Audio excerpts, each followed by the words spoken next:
అంటే వైష్ణవి జనరల్గా తెలుగు అమ్మాయి అనగానే బేసిక్గా ఆఫర్స్ గురించి మొన్న ఎస్కేఎన్ గారు ఒకటి మాట్లాడడం జరిగింది. సో అది మీ దాకా ఏమన్నా వచ్చిందా, మీ గురించి అని చాలామంది అనుకున్నారు.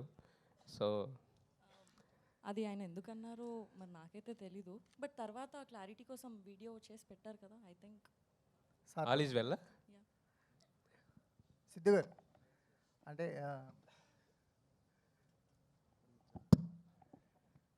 సార్ టెంప్లెట్ బ్రేకింగ్ క్యారెక్టరైజేషన్స్ కానీ టెంప్లెట్ బ్రేకింగ్ రైటింగ్ కానీ మీ సినిమాల్లో చూస్తుంటా, అంటే మీ యూఎస్బీ అదే ఫస్ట్ నుంచి మిమ్మల్ని బాగా ఇష్టపడటానికి కారణం అదే.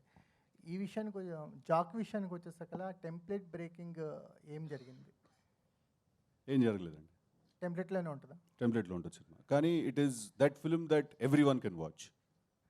మీరు ఎలా అట్రాక్ట్ అయ్యారు? అంటే మీకు యూజువల్గా ఉండే స్టోరీస్ కంటే కొంచెం ఆ క్యారెక్టరైజేషన్ అండి నాకు అదే చాలా ఇంట్రెస్టింగ్ అనిపించింది. అంటే ఒక పని చేయడం ఇంపార్టెంట్, కానీ ఆ పని ఎలా చేయడం అనేది కూడా చాలా ఇంపార్టెంట్.